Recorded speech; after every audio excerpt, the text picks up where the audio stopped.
Satu saranan itu berharap kerajaan dapat buat kajian semula tentang SOP merentas negara. Ya, bukan rentas negeri tapi rentas negara.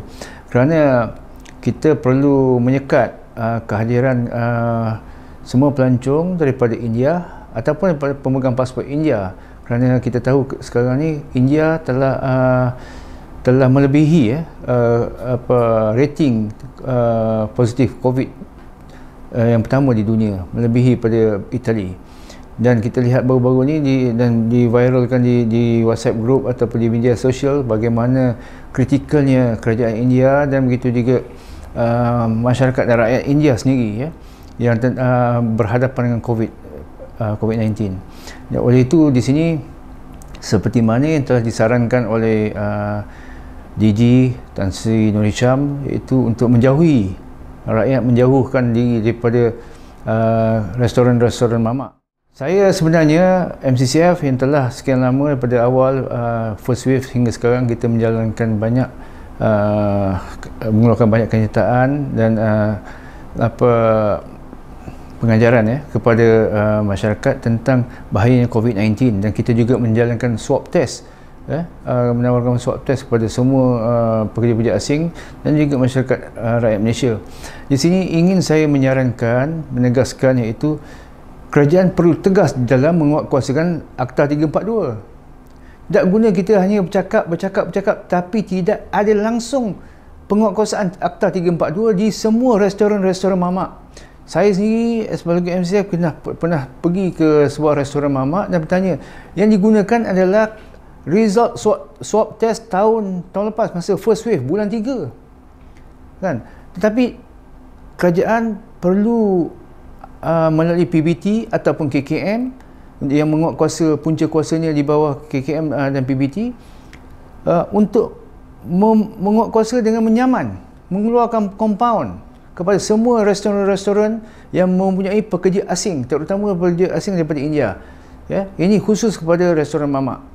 Bukan kita nak menyekat ataupun saya nak memperendahkan persatuan restoran mamak, tetapi majoriti, ya, yang saya lihat tidak ada ambil swab test.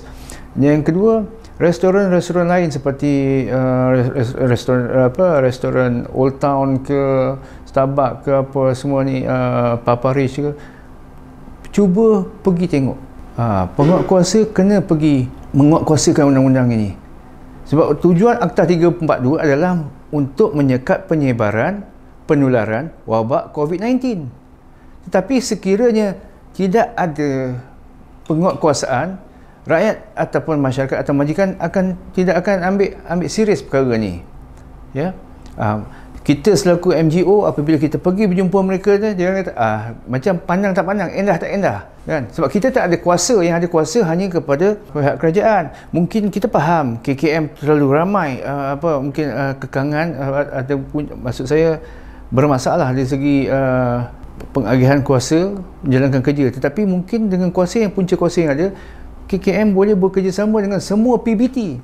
Sebab setiap PBT ada jabatan kesihatan sendiri. Keranalah mereka ni pergi keluar untuk buat kerja, pergi buat lawatan, pergi kuatkuasakan undang-undang, saman majikan-majikan yang ada pekerja asing tetapi tidak buat swab test. Sebab restoran-restoran ni lah tempat pertama mereka menghidangkan makanan, buat air dengan tidak ada ikut SOP. Yang disamannya rakyat Malaysia buat apa? Rakyat memang dah terbelenggu dengan masalah ekonomi. Nak pergi kerja tak boleh, nak buat meniaga tak boleh, ya. Itu lepas tu kena pula dengan keadaan ikut peraturan, terpaksa patuh, tapi kena pula saman.